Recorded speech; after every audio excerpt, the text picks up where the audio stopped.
Hi hello and welcome to IAS factor. ഇന്നത്തെ news നമുക്ക് discuss ചെയ്യാം. ഞാനിപ്പോൾ ട്രാവൽ ചെയ്യാണ്, അതുകൊണ്ടാണ് ഇന്ന് ചെറിയൊരു ഡിലേയും കൂടെ വന്നത്. റൈറ്റ് നൗ നമുക്ക് ഇന്നത്തെ മെയിനായിട്ടുള്ള വാർത്തകൾ ചെക്ക് ചെയ്ത് പോവാം. ഏതൊക്കെയാണ് പ്രധാനപ്പെട്ട വാർത്തകൾ, എന്താണ് ഇന്നൊരു മിക്സഡ് വാർത്തയാണ്. കാരണം പ്രധാനമായിട്ടും എക്കണോമിയിൽ കുറച്ച് ഇതേപോലത്തെ ഫുഡ് പ്രൈസ്, റീറ്റെയിൽ ഇൻഫ്ലേഷൻ എന്നൊക്കെ കാണുമ്പോൾ നമുക്ക് കുറച്ച് കൺഫ്യൂഷൻ ഉണ്ടാവും, ഇതിൽ ഏതൊക്കെ ടോപ്പിക്കാണ് ഇമ്പോർട്ടൻ്റ് എന്നുള്ളതല്ലേ. നമുക്ക് let start off with this topic. നമുക്ക് ആദ്യത്തെ ഈ ടോപ്പിക് വെച്ച് തന്നെ സ്റ്റാർട്ട് ചെയ്ത് പോവാം. Let's start off with food prices, inflation.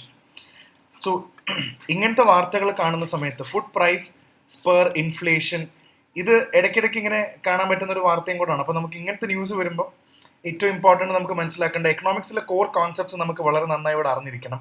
ഒന്ന്, എന്താണ് ഇൻഫ്ലേഷൻ എന്നുള്ളത് വളരെ സിമ്പിളായിട്ട് തന്നെ അറിഞ്ഞിരിക്കണം. അതിൽ ഇൻഫ്ലേഷൻ, ഇത് ഇങ്ങനത്തെ വാർത്തകളുണ്ടല്ലോ, ഇങ്ങനത്തെ ഈ ഫുഡ് ഇൻഫ്ലേഷൻ 6.2% ആയി, ഇതിങ്ങനെ കണ്ടോ, ഇതിൽ ഒക്ടോബർ, ജനുവരി, ഫെബ്രുവരി, April, May, June, July, August, September, October, November, ഇതിങ്ങനെ കൂടിയും കുറഞ്ഞും ഇരിക്കും. നമുക്ക് ഇതിനകത്തൊരു ഡേറ്റ, നമ്മൾ ഇൻഫ്ലേഷൻ ഇങ്ങനെ കൂടുന്നു കുറയുന്നു എന്നുള്ളത് ഇനിയിപ്പോൾ അടുത്ത മാസം ഡിസംബറിൽ വേറൊരു വാർത്തയായിരിക്കും ചിലപ്പോൾ വരുന്നുണ്ടാവുക, ഇങ്ങനെ ആയിരിക്കില്ല അത് വരുന്നുണ്ടാവുക. അപ്പോൾ ഇവിടെ നമ്മൾ മനസ്സിലാക്കേണ്ട ഒരു കാര്യം, ഇങ്ങനെ ഫുഡ് ഇൻഫ്ലേഷനും ഇതൊക്കെ വരുമ്പോൾ ദിസ് ഡേറ്റ കീപ്സ് ചേഞ്ചിങ്, ഇതിങ്ങനെ മാറിക്കൊണ്ടേയിരിക്കും. അപ്പോൾ നമ്മൾ ഇതിൻ്റെ വാല്യൂവും കാര്യങ്ങളൊക്കെ നമുക്ക് ഓർത്ത് വെക്കുന്നതിനെക്കാട്ടും കൂടുതൽ ഏകദേശം ഇപ്പോൾ ട്രെൻഡ് കൂടുന്നോ കുറയുന്നോ എന്നുള്ളത് മാത്രം നമുക്കൊരു ക്ലാരിറ്റി ഉണ്ടാക്കിയെടുത്താൽ അത് നന്നായിരിക്കും. ഇതിൽ നമുക്ക് എടുത്തു പറയാവുന്ന കാര്യമുണ്ട്, ഇന്ത്യയുടെ റീറ്റെയിൽ ഇൻഫ്ലേഷൻ ആണ് കൂടിയിരിക്കുന്നത്. ഇൻഫ്ലേഷൻ 6.2% എന്ന് പറയുമ്പോൾ it is more of retail inflation. അതെന്താണ് ഈ റീറ്റെയിൽ ഇൻഫ്ലേഷൻ കൂടാന്ന് പറയുമ്പോൾ? റീറ്റെയിൽ ഇൻഫ്ലേഷൻ കൂടാന്ന് പറയുമ്പോൾ വേറൊന്നുമല്ല, നമ്മളിവിടെ മനസ്സിലാക്കേണ്ട പ്രധാനപ്പെട്ട കാര്യം, നമ്മുടെ CPI inflation, consumer price index വെച്ച് മെഷർ ചെയ്യുന്ന CPI ഇൻഫ്ലേഷൻ കൂടി എന്നാണ് നമുക്ക് പറയേണ്ടത്. നമുക്കിതിലെ ഡേറ്റ ജസ്റ്റ് ഒന്ന് നോക്കി നോക്കാം. ഇതിനകത്ത് പറയുന്ന പ്രധാനപ്പെട്ട കാര്യം, ഇൻഫ്ലേഷൻ ഇപ്പോൾ 6.2% ആയി. റീറ്റെയിൽ ഇൻഫ്ലേഷൻ എന്ന് പറഞ്ഞു, അത് സെപ്റ്റംബർ വെച്ചിട്ടാണ്. അതിനി സെപ്റ്റംബർ വെച്ച് നോക്കുമ്പോൾ അത് ഓൾമോസ്റ്റ് 5.5% കണ്ടായിരുന്നു സെപ്റ്റംബറിൽ. അതിനെക്കാട്ടും കൂടുതൽ 6.2%ലേക്ക് ഇൻഫ്ലേഷൻ ഇനിയും കൂടിക്കൊണ്ടിരിക്കുകയാണ്. ഇങ്ങനെ ഇൻഫ്ലേഷൻ കൂടുന്നത് നല്ലതാണോ? ഒരു മിനിമം ലെവൽ വരെ നല്ലതാണ്. ഇങ്ങനെ ഇൻഫ്ലേഷൻ കൂടുന്നത് നല്ലതല്ല. പിന്നെ പറയുന്നുണ്ട് ഫുഡ് പ്രൈസ്, ഫുഡിന്റെ പ്രൈസ് ഇൻഫ്ലേഷൻ കൂടുന്നുണ്ട്. അതേപോലെ വെജിറ്റബിൾ ഇൻഫ്ലേഷൻ, വെജിറ്റബിളിന്റെ പ്രൈസ് കൂടുന്നുണ്ട്, ഓയിലിന്റെ പ്രൈസ് കൂടുന്നുണ്ട്. ഇത് മാറിക്കൊണ്ടിരിക്കുക കേട്ടോ, കൂടും കുറയൊക്കെ ചെയ്യാം. അതേപോലെ ഫ്രൂട്ട്സിന്റെ പ്രൈസ് കൂടുന്നുണ്ട്. അതേപോലെ പൾസസിന്റെ പ്രൈസ് കൂടുന്നുണ്ട്. കൺസ്യൂമർ പ്രോഡക്ട്സ്, നമ്മൾ വാങ്ങിക്കുന്ന കൺസ്യൂമർ പ്രൊഡക്ട്സ് ആയിട്ടുള്ള കൺസ്യൂമർ പ്രൊഡക്ട്സിന്റെ വില കൂടുന്നുണ്ട്. ഇതൊക്കെ ഇങ്ങനെ കൂടിക്കൊണ്ടേ ഇരിക്കുകയാണ്. അപ്പോൾ കോർ ഇൻഫ്ലേഷൻ എന്ന് പറയുമ്പോൾ എന്താണ് ഈ കോർ ഇൻഫ്ലേഷൻ? CPI നമ്മൾ ഉദ്ദേശിക്കുന്ന കൺസ്യൂമർ പ്രൈസ് ഇൻഡെക്സ് ഇൻഫ്ലേഷൻ ഇവിടെ ഇമ്പോർട്ടൻ്റ് ആണ്. ഇൻഫ്ലേഷനിൽ നിങ്ങൾ വളരെ ഇമ്പോർട്ടൻ്റ് ആയിട്ട് എന്താണ് CPI, എന്താണ് ഹോൾസെയിൽ പ്രൈസ് ഇൻഡെക്സ് എന്നുള്ള ഒരു ലോങ് ടേം ഇമ്പോർട്ടൻസ് നമുക്ക് സിവിൽ സർവീസിന് ഇത് നന്നായിട്ട് അറിഞ്ഞിരിക്കണം. എന്താണ് CPIൻ്റെയും WPIൻ്റെ ഒക്കെ വ്യത്യാസം. റീറ്റെയിൽ ഇൻഫ്ലേഷൻ, കൺസ്യൂമർ പ്രൈസ് എന്ന് പറയുമ്പോൾ നമ്മൾ കുറേ ഒരു ബാസ്ക്കറ്റ് ആയിട്ട് എടുക്കുക. ഒരു പ്രൊഡക്റ്റ്, ഇത്രയും വലിയൊരു ബാസ്ക്കറ്റ് ഓഫ് പ്രൊഡക്ട്സ് ആയിട്ടാണ് നമ്മൾ ബേസിക്കലി എടുക്കുന്നത് CPI. അപ്പം നമുക്ക് ഒരു പെർട്ടിക്കുലർ കാര്യം കൊണ്ടാണ് ഇത് കൂടിയെന്ന് നമുക്ക് പറയാൻ സാധിക്കില്ല. CPI എന്ന് പറയുമ്പോൾ ഡെഫിനറ്റ്ലി നമുക്കറിയാം, ഇപ്പോൾ നമുക്ക് ഫുഡ് എടുക്കാൻ പറ്റും, ഡെഫിനറ്റ്ലി ഫുഡ് എടുക്കാൻ പറ്റും. ക്ലോത്തിങ്, വളരെ ഇമ്പോർട്ടൻ്റ് ആയിട്ട് ക്ലോത്തിങ് ഉണ്ട്. അതേപോലെ ഹൗസിംഗ് ഉണ്ട്. പിന്നെ transportation, food, clothing, housing, transportation എന്ന് പറഞ്ഞ കാര്യം എടുക്കാൻ പറ്റും. അതേപോലെ ഇങ്ങനത്തെ കുറേ കാര്യങ്ങൾ നമുക്ക് എടുക്കാൻ പറ്റും, മെഡിക്കൽ. അപ്പോൾ ഇതിനെ കാൽക്കുലേറ്റ് ചെയ്യുന്നതാണ് നമ്മുടെ റീറ്റെയിൽ ഇൻഫ്ലേഷൻ എന്ന് പറഞ്ഞത്. ഇതിന്റെ ബേസിസിലാണ് ഇൻഫ്ലേഷൻ കൂടുക എന്ന് പറയുന്നത്. പക്ഷെ ഇതേ കോണ്ടെക്സ്റ്റിൽ തന്നെ ഇവിടെ വേറൊരു കാര്യം കൂടെ ഉണ്ട്, വളരെ ഇമ്പോർട്ടൻ്റ് ആയിട്ട് മനസ്സിലാക്കേണ്ടത്. It's called the core inflation. എന്താണ് ഈ കോർ ഇൻഫ്ലേഷൻ എന്ന് പറയുന്നത്? ഈ കോർ ഇൻഫ്ലേഷൻ എന്ന് പറയുമ്പോൾ നമ്മൾ പ്രധാനപ്പെട്ട ഹൈലി വോളറ്റൈൽ എന്ന് വിളിക്കുന്ന, ഏറ്റവും പെട്ടെന്ന് മാറാൻ സാധ്യതയുള്ള, ഇതിങ്ങനെ ഇൻഫ്ലേഷൻ കാരണം കൂടിയും കുറഞ്ഞും പ്രൈസ് ഭയങ്കരമായിട്ട് ഫ്ലെക്സിബിൾ ആയിട്ട് നിൽക്കുന്ന പ്രധാനപ്പെട്ട രണ്ട് കാര്യങ്ങളുണ്ട്. ഒന്ന് ഫുഡും എനർജിയും. ഇതിന്റെ പ്രൈസ് ഭയങ്കര വോളറ്റൈലാണ്. വോളറ്റൈൽ ഇൻ ദ സെൻസ് ഇത് മാറിക്കൊണ്ടേയിരിക്കും. ഫുഡും എനർജി എന്ന് പറയുന്ന ഇത് എക്സ്ക്ലൂഡ് ചെയ്ത്, ഇത് മൈനസ് ചെയ്തിട്ടുള്ള, ഇത് എടുക്കില്ല. ഇത്രയും കാര്യം മൈനസ് ചെയ്തിട്ടുള്ള ബാസ്ക്കറ്റ് എടുക്കുമ്പോൾ നമുക്ക് കോർ ഇൻഫ്ലേഷൻ എന്ന് കിട്ടും. അത് ഉപയോഗിക്കുന്നില്ല. അപ്പോൾ നമുക്ക് കുറച്ചും കൂടെ കോർ ഇൻഫ്ലേഷൻ എന്ന് പറഞ്ഞൊരു സംഭവം കിട്ടും. കോർ ഇൻഫ്ലേഷൻ കാൽക്കുലേറ്റ് ചെയ്യുമ്പോൾ ഏകദേശം 4% താഴെ തന്നെയാണ് നമ്മുടെ ഇൻഫ്ലേഷൻ റേറ്റ് വരുന്നത്. മറ്റേത് 6.2. ഇതെല്ലാം കൂടെ കൂട്ടിയെടുക്കുമ്പോൾ 6.2, കോർ ഇത് ഫുഡും എനർജിയൊക്കെ മൈനസ് ചെയ്തെടുക്കുമ്പോൾ ഇത്രയാണ് വരുന്നത്. സോ ഇത്രയും കാര്യങ്ങളാണ് ഇതിനകത്ത് പറഞ്ഞിരിക്കുന്നത്. നാഷണൽ ന്യൂസിലും ഈ പേജിനെ കുറിച്ച് പറയുന്നുണ്ട്. അപ്പോൾ അതിലെ മേജർ കാര്യങ്ങളൊക്കെ ഞാൻ പറഞ്ഞിട്ടുണ്ട്. RBI പറയുന്നുണ്ട് അപ്പർ ടോളർ ലിമിറ്റ്സ് ഓഫ് ഇൻഫ്ലേഷൻ എന്ന് പറയുന്നത് ഓൾമോസ്റ്റ് ഇതുണ്ട്. പിന്നെ ഇതിനകത്ത് പറയുന്നത് റൂറൽ ഇൻഫ്ലേഷൻ ഓൾമോസ്റ്റ് 6.7% ആണ് റൂറൽ ഇൻഫ്ലേഷൻ. അർബൻ ഇൻഫ്ലേഷൻ എന്ന് പറയുന്നത് ഓൾമോസ്റ്റ് 5.6% ഉള്ളൂ. അങ്ങനെ റൂറൽ അർബൻ വ്യത്യാസമൊക്കെ ഉണ്ട് കേട്ടോ. അപ്പോൾ ഇത്രയും കാര്യങ്ങൾ നമ്മൾ മനസ്സിലാക്കുക. മേജർ ആയിട്ടുള്ള കാര്യങ്ങളെല്ലാം ഞാൻ ഇതിൽ ഷെയർ ചെയ്തിട്ടുണ്ട്. ഓക്കെ, സോ അതാണ്. പിന്നെ ഇലക്ഷൻ്റെ വാർത്തകൾ കഴിഞ്ഞാൽ നമുക്ക് സ്റ്റേറ്റിൻ്റെ പ്രധാനപ്പെട്ട വാർത്തകൾ എടുക്കാം. ഷാറുഖ് ഖാനും സൽമാൻ ഖാനും ഈയിടെയായിട്ട് ഇടയ്ക്കിടയ്ക്ക് വധഭീഷണി വന്നുകൊണ്ടേയിരിക്കുകയാണ്. സോ അതിൻ്റെ ഡീറ്റെയിൽസ് ഇതിനകത്ത് നമുക്ക് കൃത്യമായിട്ട് കാണാൻ പറ്റും. ഇങ്ങനെ ഒരു ലോയറിനെ അറസ്റ്റ് ചെയ്തിട്ടുണ്ട്. പിന്നെ NHRC. So this brings S very important concept. എന്താണ് NHRC എന്ന് പറയുമ്പോൾ ഇങ്ങനെ ന്യൂസിൽ വന്നുകൊണ്ടിരിക്കും. അപ്പോൾ ഇങ്ങനത്തെ ബോഡീസ് നമുക്ക് വളരെ ഇമ്പോർട്ടൻ്റ് ആയിട്ട് അറിഞ്ഞിരിക്കണം. എന്താണ് ഈ നാഷണൽ ഹ്യൂമൻ റൈറ്റ്സ് കമ്മീഷൻ? ഞാൻ പലപ്പോഴും ഡിസ്കസ് ചെയ്തതാണ്. ഇവിടെ UP-യിൽ ഒരു പ്രധാനപ്പെട്ട കേസ് എടുത്താണ്. അതായത് UP അവിടുത്തെ ഗവൺമെൻറ് സ്കൂളുകളുടെ അവസ്ഥ ഭയങ്കര പരിതാപകരമാണ്. ഇറ്റ്സ് വെരി ഡിവാസ്റ്റേറ്റിംഗ് അവസ്ഥയാണ്, വളരെ മോശം അവസ്ഥയാണ്. ഇത്രയും കുട്ടികൾ പഠിക്കുന്ന പലയിടത്തും ഡ്രിങ്കിങ് വാട്ടർ, ഡെസ്കും ബെഞ്ചും ക്ലീൻ ചെയ്യാനുള്ള ആൾക്കാരും നമ്പർ ഓഫ് ടീച്ചേഴ്സ് ഇതൊന്നുമില്ല. അപ്പോൾ ഇതൊരു ഹ്യൂമൻ റൈറ്റ്സ് വയലേഷൻ തന്നെയായിട്ടാണ് ഇത് കാണുന്നത്. സോ ഇതിൽ നമുക്ക് കാണേണ്ട പ്രധാന കാര്യം ഇൻഫ്രാസ്ട്രക്ചർ. അപ്പോൾ എന്താണ് ഹ്യൂമൻ റൈറ്റ്സ് കമ്മീഷൻ എന്നുള്ളത് മനസ്സിലാക്കണം. ഇതൊരു കോൺസ്റ്റിറ്റ്യൂഷൻ. ഞാൻ രണ്ടും ചോദ്യം ചോദിക്കാം. പരീക്ഷയ്ക്കാണെങ്കിൽ ഇതൊരു കോൺസ്റ്റിറ്റ്യൂഷണൽ ബോഡി ആണോ NHRC? ഏത് കോൺസ്റ്റിറ്റ്യൂഷണൽ ആണെങ്കിൽ എങ്ങനെയാണ് അത് കോൺസ്റ്റിറ്റ്യൂട്ട് ചെയ്തിരിക്കുന്നത്? ആരാണ് ഇതിന്റെ ചെയർപേഴ്സൺ എന്ന് പറയുന്നത്? റിട്ടയർഡ് ചീഫ് ജസ്റ്റിസ് ആണോ? അല്ലെങ്കിൽ ആരാണ് ഇതിന്റെ ചെയർപേഴ്സൺ എന്ന് പറയുന്നതും ഇതിനകത്ത് വളരെ ഇമ്പോർട്ടൻ്റ് ആണ്. അപ്പോൾ അതൊക്കെ നമുക്ക് ഇതിനകത്ത് നിങ്ങൾ അത്രയും കാര്യങ്ങൾ ഇതിനകത്ത് നിന്ന് മനസ്സിലാക്കിയെടുക്കണം. സോ അതാണ് ഇതിനകത്ത് ചെറിയൊരു വാർത്തയാണെങ്കിലും വലിയൊരു കാര്യം നമുക്ക് വേണ്ടി ഓഫർ ചെയ്യാനുണ്ട്. പിന്നെ പ്രധാനമായിട്ടും പറയുന്നത് വെസ്റ്റ് ബംഗാളിൽ ഇലക്ഷന് മുന്നേ ആയിട്ട് ED ജാർഖണ്ഡിൽ വെസ്റ്റ് ബംഗാളിലൊക്കെ റെയ്ഡ് നടത്തിയെന്നാണ്. ഇത് ഇലക്ഷൻ സ്റ്റണ്ടായിട്ട് പലപ്പോഴും പറയുന്നുണ്ടെങ്കിൽ പോലും നമുക്കിതിനകത്ത് നിന്ന് വളരെ പ്രധാനപ്പെട്ട ഒരു കാര്യം എടുക്കാനുള്ളത് ED എന്തിനാണ് ഇത്തരം റെയ്ഡ് കണ്ടക്ട് ചെയ്യുന്നത്? സോ നമുക്ക് ഇതിനകത്ത് നിന്ന് ഒരു മനസ്സിലാക്കേണ്ട ഒരു പോയിന്റ് ഉണ്ട്. ജാർഖണ്ഡ് കഴിഞ്ഞ കുറേ നാളുകളായിട്ട് പറയുന്ന വലിയൊരു പരാതിയാണ്. ജാർഖണ്ഡ് എന്ന സംസ്ഥാനം അവർ റേസ് ചെയ്യുന്ന one of the biggest challenges, അല്ലെങ്കിൽ what are the biggest challenge they say is ബാംഗ്ലാദേശിൽ നിന്നുള്ള ഇൻഫിൽട്രേഷൻ വളരെ ഹൈ ആണെന്നാണ് പറയുന്നത്. ബാംഗ്ലാദേശിൽ നിന്നുള്ള ഇൻഫിൽട്രേഷൻ വളരെയധികം ഹൈ ആണെന്നാണ് പറയുന്നത്. അപ്പോൾ ഒരുപാട് ആൾക്കാർ മൈഗ്രൻസ് ഒക്കെ ബാംഗ്ലാദേശിൽ നിന്ന് ഇങ്ങോട്ടേക്ക് വന്ന് താമസമാക്കുന്നുണ്ട്. സോ അത് വലിയൊരു കൺസേൺ ആയിട്ട് ഇതിൽ പലപ്പോഴും ഷെയർ ചെയ്യുന്നുണ്ട്. അപ്പോൾ ആ ഒരു കേസും കൂടെ ചേർത്തിട്ടാണ് ഇവർ ഇല്ലീഗൽ ബാംഗ്ലാദേശ് ഇൻഫിൽട്രേഷനെ കണ്ടുപിടിക്കാൻ നോക്കിയത്. എത്രയോ ആ fake Aadhaar card, illegal passport, illegal arms, property, cash, jewellery ഇതെല്ലാം പിടിച്ചെടുത്തു. സോ ഡെഫിനറ്റ്ലി ബാംഗ്ലാദേശുകാർ ഒരുപാട് കാര്യത്തിൽ ഇൻഫിൽട്രേറ്റ് ചെയ്യുന്നുണ്ട്. ജാർഖണ്ഡിൽ മാത്രമല്ല വെസ്റ്റ് ബംഗാളിലും അതേപോലെ ഇൻഫിൽട്രേറ്റ് ചെയ്യുന്നുണ്ടെന്നുള്ള ഒരു ഇതാണ് കണ്ടിരിക്കുന്നത്. അപ്പോൾ എന്ത് കേസാണ് ഇവർക്കെതിരെ ചാർജ് ചെയ്തിരിക്കുന്നതെന്ന് ചോദിച്ചാൽ വേറൊന്നുമല്ല, the most important one being money laundering കേസാണ്. നമുക്കിവിടെ എടുത്തു പറയാൻ പറ്റുന്നതാണ് PMLA, prevention of money laundering ആക്റ്റും മണി ലോണ്ടറിങ് ആക്ട് ആണ്. അതായത് എങ്ങനെ പൈസ എല്ലാം വെട്ടിക്കുന്ന മണി ലോണ്ടർ ചെയ്തെടുക്കുക എന്നുള്ളതാണ് ഇതിനകത്ത് ഏറ്റവും കൂടുതൽ നമുക്ക് മനസ്സിലാക്കേണ്ട ഒരു പ്രധാനപ്പെട്ട പോയിന്റ് അതാണ്. സോ ഇതിനകത്ത് നിന്ന് അത്രയേ ഉള്ളൂ. പിന്നെയും ഉയർന്നു വന്നിരിക്കുന്ന പ്രധാനപ്പെട്ട കാര്യമാണ് Sri Lankan navy arrest 12 people from Nagapattinam. തമിഴ്നാട്ടിൽ നിന്നും രാമേശ്വരത്തു നിന്നും ഇവിടെ നിന്നും തൂത്തുക്കുടിയിൽ നിന്നൊക്കെ ഫിഷിങ്ങിന് പോകുന്ന ഫിഷർമാൻ്റെ അവസ്ഥ ഇത് ഓൾറെഡി ഇന്ത്യ ചർച്ച ചെയ്തിട്ടുണ്ട്. ഇവിടെ ഓൾറെഡി സ്റ്റാലിൻ ഒരിക്കൽ ജയശങ്കറിന് ഒരു മെസ്സേജ് വായിച്ചിട്ടുണ്ടായിരുന്നു. കാരണം സാധാരണ ഈ ഫിഷർമാൻ എന്ന് പറയുന്ന ആൾക്കാർ ഇവർ ഇത്രയും വാട്ടേഴ്സിൽ, അതായത് നമ്മുടെ ഇന്ത്യൻ വാട്ടേഴ്സ് ഇത്രയും കഴിയുമ്പോൾ ഇന്ത്യൻ വാട്ടേഴ്സ് കഴിഞ്ഞാൽ പിന്നെ ശ്രീലങ്കയുടെ വാട്ടറാണ്. അപ്പോൾ ഈ ശ്രീലങ്കൻ വാട്ടേഴ്സിൽ അറിയാതെ ഫിഷ് ചെയ്ത് പെട്ടുപോകുമ്പോൾ ഇവർ നമ്മൾ അറസ്റ്റ് ചെയ്യണം. അപ്പോൾ ഇതിനൊരു സൊല്യൂഷൻ കണ്ടെത്തണ്ടേ? നമ്മുടെ ഫിഷർമാനെയൊക്കെ ശ്രീലങ്കൻ നേവി അറസ്റ്റ് ചെയ്തുകൊണ്ടിരിക്കുമ്പോൾ ഇതിനൊരു സൊല്യൂഷൻ കണ്ടെത്തണം എന്നാണ് പറയുന്നത്. സോ അതിന് ഇതിൽ കോസ്റ്റൽ സെക്യൂരിറ്റി ഗ്രൂപ്പൊക്കെ ഡിസ്കസ് ചെയ്യുന്നുണ്ട്. അപ്പോൾ ഇത്രയും കാര്യങ്ങൾ ഇതെങ്ങനെയാണ്. പിന്നെ എടുത്തു പറയുന്നുണ്ട് hundreds of fishermen block the Pamban road bridge. So ഇതിൽ എടുത്തു പറയേണ്ട 2-3 കാര്യങ്ങളുണ്ട്. എന്താണ് പാർക്ക് സ്ട്രെയിറ്റ്? സിവിൽ സർവീസിന് ചോദിക്കാവുന്നതാണ്. നിങ്ങൾ ഓൾറെഡി നമ്മളൊന്ന് പ്രിപ്പയർ ചെയ്ത് അറിയേണ്ടതാണ്. ഞാൻ ഈ പറയുന്ന കാര്യങ്ങൾ ചോദിക്കുമ്പോൾ നിങ്ങൾ തന്നെ സ്വയം നിങ്ങളോട് ചോദിക്കണം, എനിക്കിതൊക്കെ ഓർമ്മയുണ്ടോന്നില്ല. പാർക്ക് സ്ട്രെയിറ്റ് എന്താണ്? എവിടെയാണ് പാർക്ക് ബേ? ഇതൊക്കെ ഒന്ന് ക്ലാരിറ്റിയോടെ നമുക്ക് മനസ്സിലാക്കി കഴിഞ്ഞാൽ ദാറ്റ് ഈസ് റിയലി ഗുഡ്. അപ്പോൾ അത്രയും കാര്യങ്ങളും കൂടെ ഇത്രയും നമുക്ക് ഇവിടെ അത്രയാണ് മെയിനായിട്ട് ഡിസ്കസ് ചെയ്യുന്നത്. അപ്പോൾ ആ ഒരു പോയിന്റ് നമുക്ക് കഴിഞ്ഞു. പിന്നെ പ്രധാനപ്പെട്ട ഇലക്ഷൻ വാർത്തകളും ഇത് സ്റ്റേറ്റിൻ്റെയൊക്കെ ബാക്കിയുള്ളതെല്ലാം ഇലക്ഷൻ വാർത്തകളാണ്. നമുക്ക് ആവശ്യമുള്ള UPSC അല്ലെങ്കിൽ സിവിൽ സർവീസിന് ആവശ്യമില്ലാത്ത ഇലക്ഷൻ അങ്ങനത്തെ കാര്യങ്ങൾ നമ്മൾ സിലബസിൻ്റെ ഭാഗമല്ല. അതുകൊണ്ട് ഞാനത് ഡിസ്കസ് ചെയ്യുന്നില്ല. വയനാടുള്ള ഇലക്ഷനും മധ്യപ്രദേശിലെ ഇലക്ഷനും അങ്ങനത്തെ കുറേ കേസുകളാണ് ഇതിനകത്ത് കൂടുതലും പോകുന്നത്. സോ പിന്നെ ഡയറക്റ്റ്ലി എഡിറ്റോറിയൽ, പിന്നെ പരസ്യം തന്നെയാണ്, എഡിറ്റോറിയൽ പേജിലേക്കാണ് പോകുന്നത്.